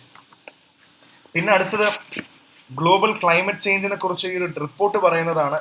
ഈ 2011 global carbon budget emissions, carbon dioxide എമിഷൻസിനെ കുറിച്ചിട്ടാണ് ഇതിൽ കൂടുതലും പറയുന്നത്. അതിൽ പറയാണ് carbon dioxide emission, CO2 emissions ഭയങ്കര ഡിഫിക്കൽട്ടാണ്, ഭയങ്കരമായി കൂടിക്കൊണ്ടിരിക്കുകയാണ്. ഇതിന്റെ അവസാനം എവിടെ ചെന്ന് അവസാനിക്കുന്ന അറിയില്ല. അങ്ങനെ വരുമ്പോൾ ഏകദേശം carbon dioxide emission world over 0.8% കൂടി. ഇപ്പോൾ ഇതിങ്ങനെ ഓരോ വർഷം കഴിയുമ്പോഴും എമിഷൻസ് കൂടി വരികയാണ്. ഇൻഡസ്ട്രീസ് ഒക്കെ വർക്ക് ചെയ്യുമ്പോൾ അത്രയും കൂടിയിട്ടുണ്ട്. ഇന്ത്യയുടെ മാത്രം എമിഷൻ നോക്കുകയാണെങ്കിൽ 0.8% അല്ല, ഏകദേശം 4.6% ഇവരുടെ എമിഷൻ ഇന്ത്യയുടെ എമിഷൻ കൂടിയിട്ടുണ്ട്. സോ അത് വൺ ഓഫ് ദ ഹയസ്റ്റ് ആണ്. ഇന്ത്യ അത്രയും കാർബൺ ഡൈ ഓക്സൈഡ് എമിഷനും കൂടുന്നുണ്ട്, ഇന്ത്യയുടെ എമിഷൻ അത്രയും ഹൈ ആയിട്ട് കൂടുന്നുണ്ട്. അതും ഒരു വാർത്തയാണ്. പിന്നെ ഏറ്റവും കൂടുതൽ എമിറ്റ് ചെയ്യുന്ന രാജ്യങ്ങളെ കുറിച്ച് പറയുന്നുണ്ട്. ചൈന, അതേപോലെ US, ഇന്ത്യ, തൊട്ടുപുറകിൽ യൂറോപ്യൻ യൂണിയൻ ഉണ്ട്. ഇങ്ങനെ ഇത്രയും രാജ്യങ്ങളെല്ലാം അത്യാവശ്യം ഹെവി ആയിട്ട് തന്നെ ക്ലൈമറ്റ് ചേഞ്ചിലേക്ക് ഇത്രയും കാർബൺ എമിഷൻ കോൺട്രിബ്യൂട്ട് ചെയ്തുകൊണ്ടിരിക്കുകയാണ്. ഈ രാജ്യങ്ങളെല്ലാം കോൺട്രിബ്യൂട്ട് ചെയ്യുന്നുണ്ട്. പിന്നെ ഇത് മാത്രമല്ല, ഇനിയും കൂടാൻ ചാൻസ് ഉണ്ട്. കോള് കൊണ്ടുണ്ടാവുന്ന എമിഷൻ കൂടാൻ ചാൻസ് ഉണ്ട്.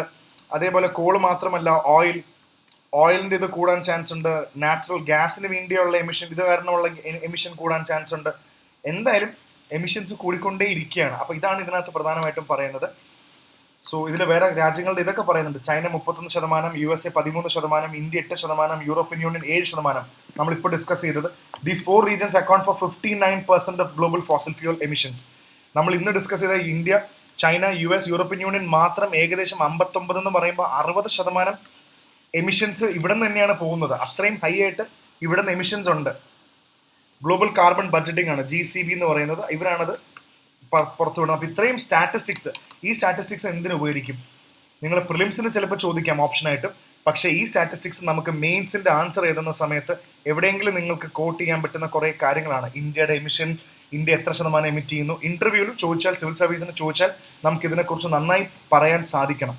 അതൊരു വലിയൊരു കാര്യമാണ്. അതാണ് ഇതിനകത്ത് പറയുന്ന പ്രധാനപ്പെട്ട വാർത്ത. ഓക്കെ, സ്റ്റേറ്റ്സ് ഇത് പറയുന്നുണ്ട്. Centre seek support of States four entrance. Already ഇന്ത്യയിലെ ഒരുപാട് എക്സാമുകളെല്ലാം പ്രോപ്പറായിട്ട് നടക്കുന്നില്ല എന്ന് പറഞ്ഞതിന് ശേഷവും ഇപ്പൊ പറയുന്നുണ്ട്, അതായത് ഇനി എക്സാമുകളെല്ലാം എറർ ഫ്രീ ആയിട്ട് നമ്മൾ സെൻട്രൽ ഗവൺമെന്റ് നടത്തും എന്നൊരു വാഗ്ദാനം കൂടെ, പ്രോമിസും കൂടെ കൊടുക്കുന്നുണ്ട്.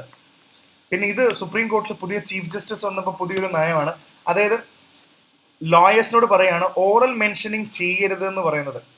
പലപ്പോഴും ഇത് ചന്ദ്രചൂടുള്ള സമയത്ത് ഇത് സ്ട്രീം ലൈൻ ചെയ്യാൻ നോക്കിയിട്ടുണ്ട്. അതായത് പെട്ടെന്ന് വേണ്ട കേസുകൾ, പെട്ടെന്ന് വിധി വേണ്ട കേസുകൾ ഇവരെല്ലാവരും കൂടെ വന്നിട്ട് അവിടെ നിന്നിട്ട് മൈ ലോർഡ്ഷിപ്പ് നാളെ പ്രധാനപ്പെട്ട കേസ് ഉണ്ട്, അതൊന്ന് പെട്ടെന്ന് കേൾക്കാനുള്ളൊരു സൗകര്യം ചെയ്തു തരണം, അത് പെട്ടെന്ന് വിളിക്കണം എന്ന് ഓറലി പറഞ്ഞ് പെർമിഷൻ വാങ്ങുന്നുണ്ട്.